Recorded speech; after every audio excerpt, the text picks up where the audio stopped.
貌似庞大的 MyFM 9周年同梦历险之旅台庆，9月1号在云顶圆心剧场圆满落幕。当晚演出嘉宾阵容强大，节目精彩，让现场观众嗨翻天。节目一开始，饰演天使的JoJo吴丽璇从6尺高的舞台降下，以说故事的方式开场。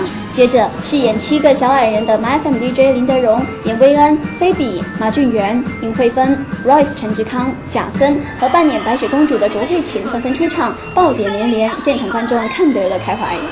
整场节目故事情节是从白雪公主吃了由 Kenneth 饰演的巫婆所给的苹果后就昏睡过去，然后由众男歌手饰演王子想尽辦法使用所有的法寶，為求救醒具有分量的公主。睇住啦，首先我哋就慢慢移開張凳去先。冇錯啦，有冇覺得輕咗啲咁啊？有冇覺得輕咗啲啊？唔係好過。再慢慢移埋嗰張去睇下，有冇啊？我好黑啊！好黑啊，啱㗎啦！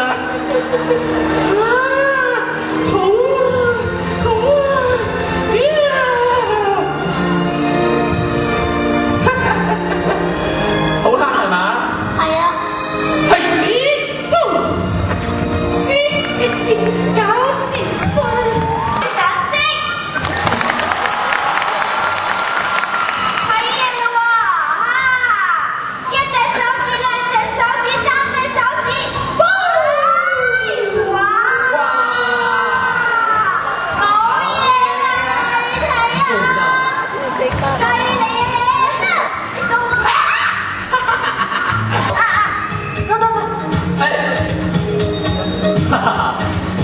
还是不够诚意啊！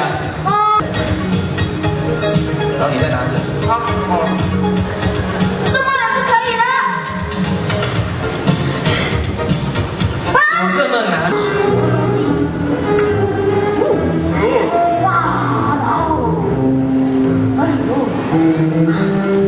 哇，怎么会既然变长的？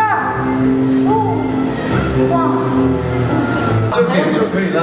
係咪真係得㗎？我覺得你真係牙烏咯！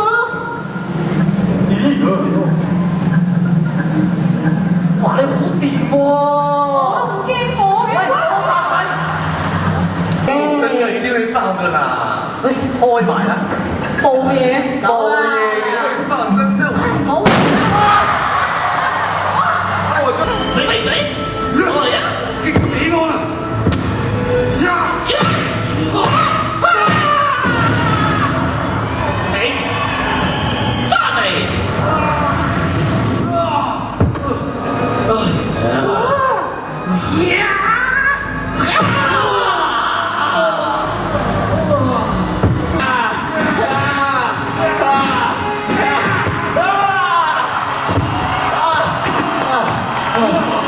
你做咩啊你？我知你收埋九白雪公主啲嘢，收埋咩啊？一定要收埋咩啊？收埋咩？